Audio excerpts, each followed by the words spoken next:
My son's reflection is wrong. Written by Priestess of Spiders.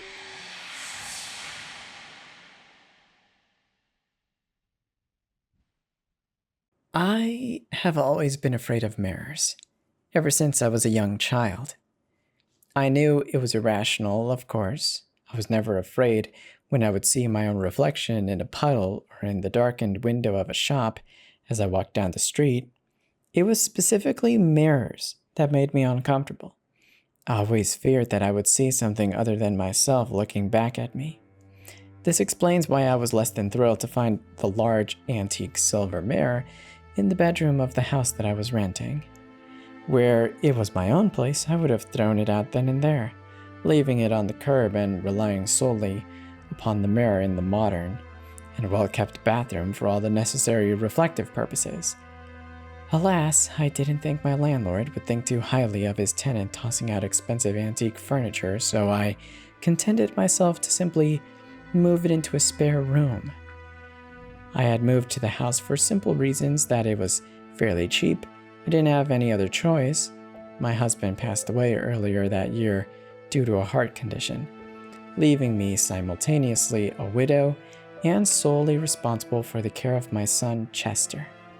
Fortunately, my husband's life insurance policy turned out to be reasonably generous, but I still needed to downgrade our living situation if I was to take care of Chester without any other source of income. Beyond the obvious fact that I now have been left to raise a child without the assistance of a spouse, there was another reason why I cannot supplement my funds by taking out on a job. Chester is autistic. I want to make it very clear I'm not an autism mom. I loathed those self-absorbed whiners who spend every spare second complaining about their immense burden of raising an autistic child, whose bellyache endlessly about how difficult their lives are. I hate all the videos of exacerbated parents recording their child's meltdowns on camera just to show the world how difficult it is for them, okay? I'm disgusted whenever I see some selfish moron remembers the ABA therapy to keep unruly autistic children's more unconventional behaviors in check. My son is not a cross to bear, not a weight on my shoulders. He is my child, and I love him. I won't deny it can be difficult sometimes, but I can only imagine how hard it is for him. I find the terms high functioning and low functioning are relatively useless descriptors. Like most things in life, it's a tad more complicated than that.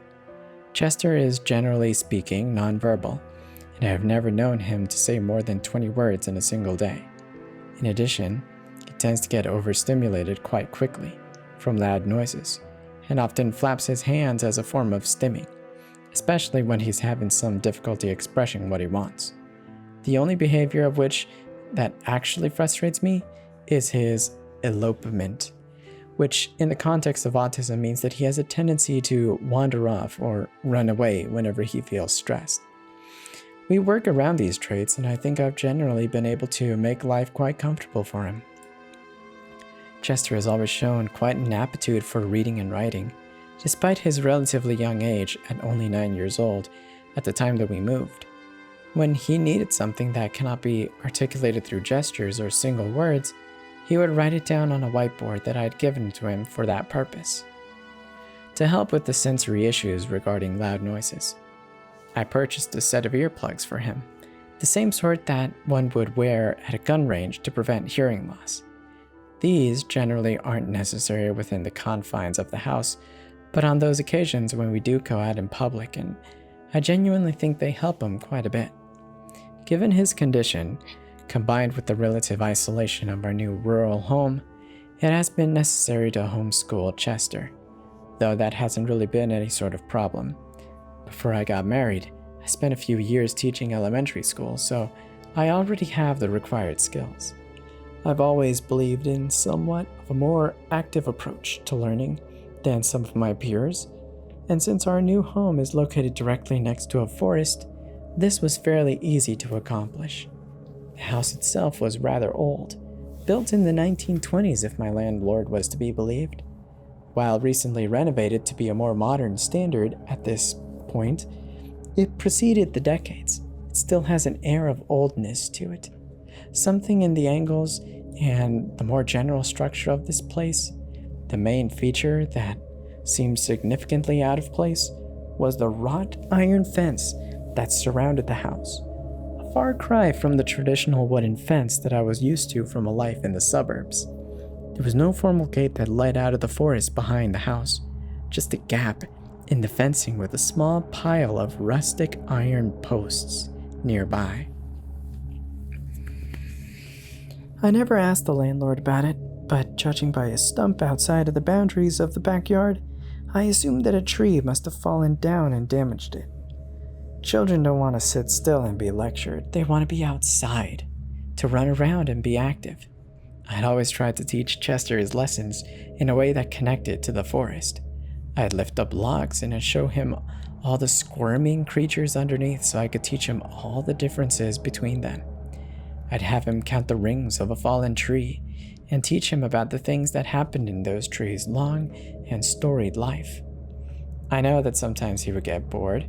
While I do believe kids love learning, I'm not an idiot. I know that sometimes children just want to run and play, but I genuinely do believe that he's got more out of our lessons in the woods than he would have ever gotten from a traditional school environment. Even outside of the context of Chester's lessons, we spent a lot of time in those woods, slipping out through the gap in the fence into the backyard forest beyond. There was something so peaceful about that place. It felt remarkably untouched by civilization that bordered it.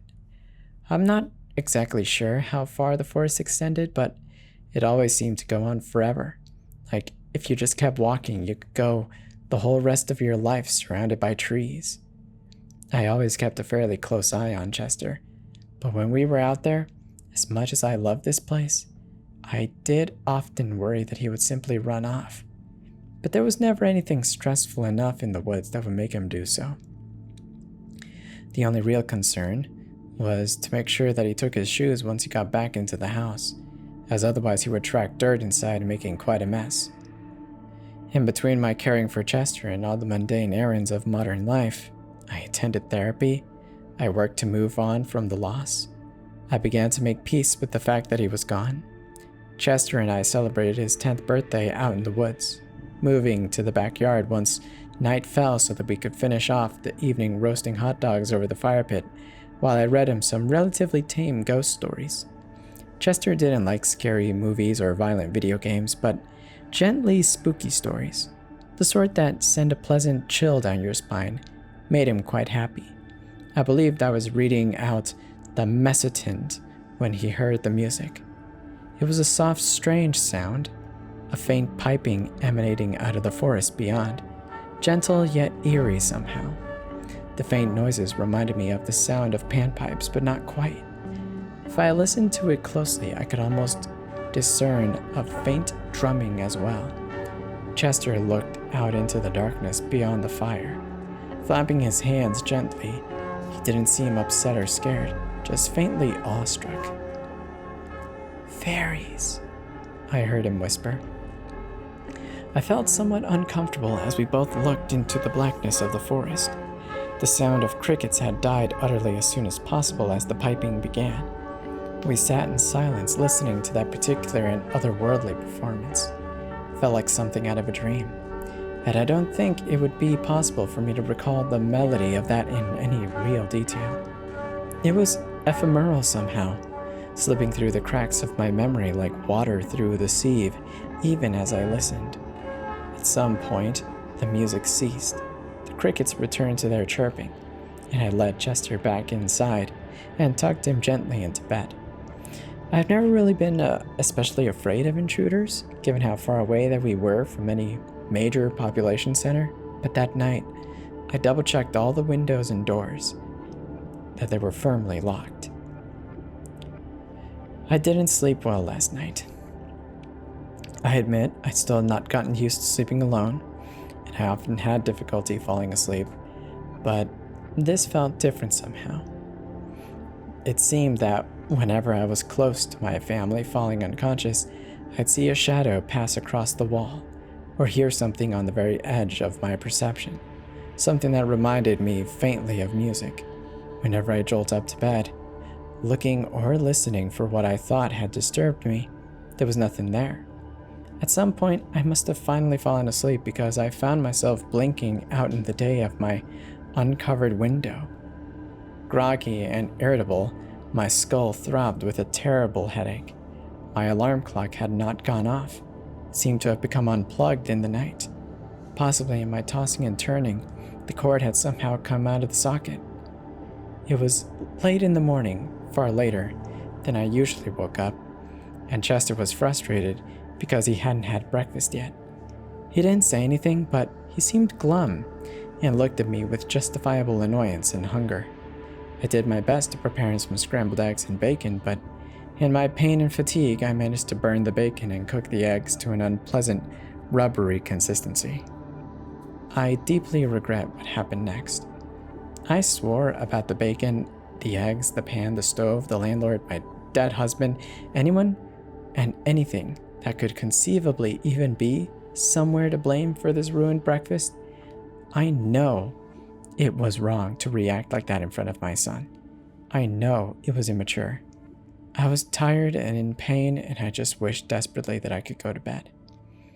When I finished with my profanity-laced rant, I heard the back door closing, and I looked out the window to see Chester fleeing out into the forest, visibly distressed. Shit, I muttered to myself. I ran out the door after calling for him to come back. I tripped on one of the fallen iron fence posts and fell to the ground, knocking the air out of my lung. When I recovered enough to stand up, Chester was long gone, vanished among the trees. I looked through those woods for hours, as I've described earlier. I don't know how large the forest behind my house is, but it still feels odd that in all that time I never saw him.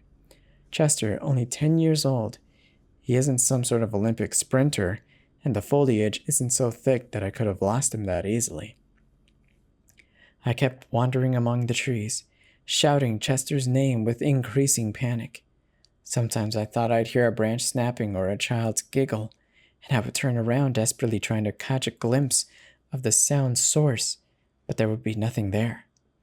It was fairly far along the afternoon when I finally decided to head back and call the police.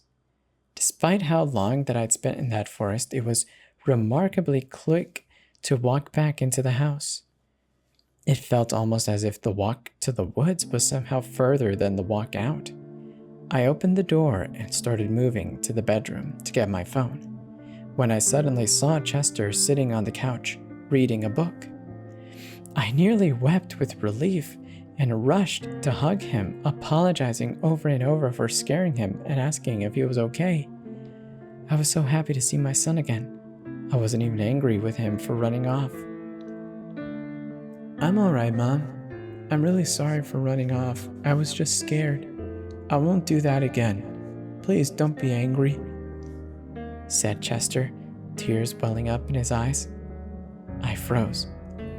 Chester rarely spoke to me more than a single word at a time. His longest sentences I could remember before these days were maybe 3 or 4 words long at most. This was utterly unprecedented, and I had no idea how to react whatsoever. "Mom, are you okay?" he asked, looking at me with confusion on his face. The next week went by very strangely. To be very clear, autism isn't something that just goes away. It's not a disease. It's not something that can be cured, and yet Chester no longer showed any signs of his previous behavior whatsoever. His personality seemed intact. The sort of things he now spoke out loud seemed relatively in keeping with the sentences that he would have previously written on the whiteboard. He still had the same love for reading, the same interest in ghost stories. He still played with the same toys. In all respects, he was the exact same boy as before, simply now he was neurotypical. He didn't have to wear earplugs out in public anymore, and true to his word, he never ran off when under stress.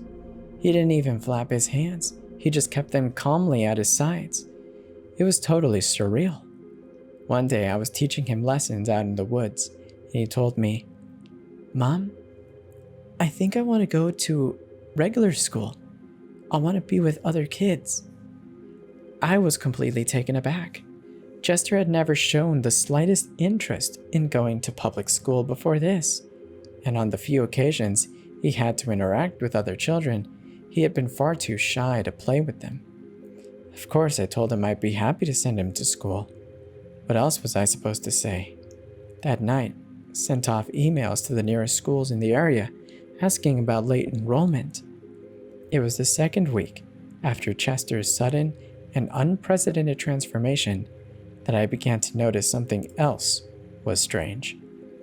Despite the fact that we were spending a decent amount of time outside in the woods, Chester never left any dirty footprints in the house anymore. It wasn't that he suddenly became more careful about taking his shoes off. He was still running inside with the sneakers on, the same as he had always had, but there was never any dirt or mud on them.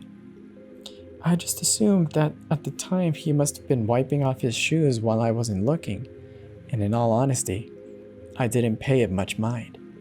It's only in the retrospect, knowing what I do now, that it sticks out in my mind. He also didn't eat very much anymore. He didn't snack at all, and whenever I prepared him his meals, he only ate very small portions. He never showed any signs of weakness or that he was losing weight, so I didn't bother him about it. There would be no point in forcing him to eat more than he wanted to, but it did strike me as very odd. It wasn't until the incident with the mirror that I realized that it wasn't my son. I was looking for some books that I packed away in some cardboard boxes in the spare room. There wasn't a lot of space on the bookshelf in the living room, so I tended to switch out the books on a semi-regular basis for ones that I keep in the spare room. Aside from a handful of mainstays, it was while I was doing so that Chester could walk over to the doorway and ask me where I had put his toy robot. I looked up from what I was doing to answer him, when I caught something out of the corner of my eye, something deeply wrong. It was the old silver mirror pointed towards the doorway. It wasn't reflecting my son. I turned to look closer, my words dying on my lips as I gazed at the figure in the mirror. The old terror I had always felt looking into such things resurfacing suddenly and violently. The thing was dressed in Chester's clothes, but that was about the only real resemblance the thing bore to him. It was a crude marionette, carved from untreated and unpainted wood, clumps of bark still clinging to its places. The mouth had a jaw like that of a ventriloquist dummy, albeit with crooked teeth made from sharp flints jammed into the wood. I saw bits of old food stuck to the teeth and mouth, remnants of meals that I had cooked earlier that day. The eyes were simple holes with bits of colored glass like marbles held within. It was suspended above the ground by an inch or two by thick brown twine, like the sort of one that would use to close a package in days before packing tape. I stared in stunned silence at the mirror before turning around, only to find Chester standing there, head cocked slightly in confusion. "Are you okay, Mom?" he asked, with concern in his voice. I turned once again to the mirror, seeing the horrible puppet thing once again. I wanted to vomit as I watched its jaw work up and down mockingly. "I'm sorry. I'll find it myself. I didn't mean to bother you," it said, before jerkingly walking down the hallway to Chester's bedroom. That night, I watched Chester carefully in the bathroom mirror when he brushed his teeth, but there didn't seem to be anything strange about him. He moved like a person, not a puppet, and when I gently squeezed his shoulder, I felt flesh and bone underneath the fabric of his clothes, not hardwood and bark. I didn't sleep. Creepy as it may sound, I just sat in Chester's room and watched the thing lay in bed, snoring. It seemed to be asleep. I stayed there all night just watching until he woke up the next morning, asking me what I was doing. I didn't respond. I left without making breakfast. It's not like I would have needed it. I wasn't even sure what I was going at first. I was just driving to clear my mind. I eventually realized I was en route to an antique store the next town over. I had visited the store a few times before, looking for bits of furniture like the immediate after moving. I didn't know why I was heading there now, but it almost felt like as if I was being drawn there somehow. I pulled into the parking lot and left my car, pushing through the shop's doors with the tinkling of a bell. I wasn't sure what I was looking for. I just wandered into the store in a daze, looking around at the various bits of junks, knickknacks with distress. The whole store reeked of musty books, wood polish, the smells lulling me into a trance as I meandered across the shelves, stacked with discarded history. Eventually, though, I found something that struck my eye. It was a small old hand mirror with the telltale tarnishing of real silver. It seemed to call me somehow. And in my numbed state, I didn't even fear the blank-eyed reflection that looked back at me. I picked it up and looked at the price tag. $50. More than it was worth, but not too unreasonable. I picked it up and brought it to the counter, paying in cash. The store's proprietor, a thin old woman with graying hair and enormous spectacles, chuckled at me as she rang me up. "Planning on making a vampire hunting kit, ma'am?" she asked. "What?" I replied in a completely bizarre question, startling me out of my stupor. "Well, it's just a little joke. Halloween's coming up, and once a few years back I had a gentleman come here and buy up all sorts of strange stuff. I asked him what he needed it for, and he told me he was going to dress up as Abraham Van Helsing for the occasion. He said he was making a vampire hunting kit, and one of the items he bought was an old hand mirror, like this one. He asked me if it was real silver, and I told him yes, but asked him why that mattered. I figured silver was always the sort of thing that was used for werewolves, not vampires. He told me that the reason why vampires didn't show their reflections in mirrors was that in the old days they were made of silver, and that silver was a symbol of purity. He said that if vampires were real and walking about nowadays, they'd be reflected back just fine, since nearly all modern mirrors are made with aluminum. Doesn't tarnish, I suppose." My mind flashed back to Chester, brushing his teeth, in the bathroom mirror, face as normal as could be reflecting back to me. Before recalling the terrifying thing that I'd seen, the old silver mirror, the old woman must have noticed me go pale. She asked if I was all right. I nodded and I left with the mirror, driving back home. I got back at around lunchtime, and the thing that pretended to be my son asked me if I was okay, and if we could be having lunch soon. I angled the mirror so I could see its face, and I saw that crude puppet mouth wagging its vague time with speech. I told it to wait at the dinner table, and that I would be there in a few minutes. It did as I said, sitting down and pretending to read a book with its glass eyes. I reached into the kitchen drawer and I pulled out a pair of butcher's scissors. With the scissors in one hand and the hand mirror in the other, I walked up behind the puppet thing, carefully angling the mirror so I could see where the strings connected to its wooden body. I looked to see where the strings led, to see if I could get a glance at the puppeteer, or it just seemed to extend impossibly into the ceiling, pass through the plaster like a fishing line through water. It didn't notice what I was doing until I already cut the first string, one connected to its left arm. It screeched in what sounded like pain, a horrible, distorted cry that was a mix of mad piping and a child's scream. It swiped at me with the right arm, but I was too fast for it. After all, it was only wood and strings, and I was alive. I cut the other arm free. Now both fell limp to its sides. Next, I went for the legs, snipping at the strings both in quick successions. Glancing up from the mirror, I saw what looked like my son floating in the air, slightly mouth wide open as it screamed. I cut the strings connected to its jaw and head, and the thing collapsed to the floor in a silent heap. The illusion had been broken. All that lay before me was a broken puppet. Far away in the distance, I could hear the sounds of pipes playing faintly in the woods. a haunting melody which I cannot quite recall. I knew I couldn't go to the police with any of this. Who would believe a woman who claimed that her son had been replaced by a puppet? I'd be institutionalized at best, arrested for child abuse at worst, and that's assuming that they ever managed to find the real Chester. I spent the rest of the day frantically researching on the internet types of inane phrases like child replaced puppet music pipes or puppet mirror child double into the search engine, getting almost nothing useful in response. Until eventually I came across some old websites detailing European folklore, specifically the page on changelings, about medieval peasants convinced their children had been replaced with those of fairies, how their real children had been taken to the woods to be raised by the monsters which stole them.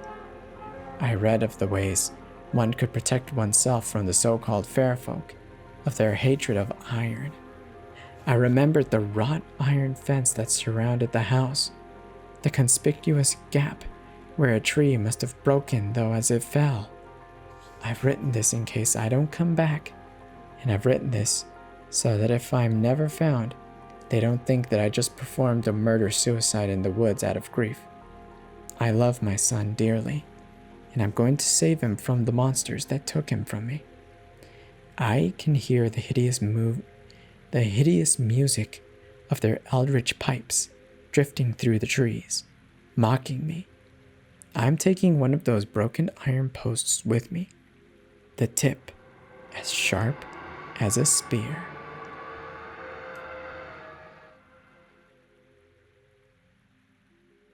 That was My Son's Reflection is Wrong. Written by Priestess of Spiders.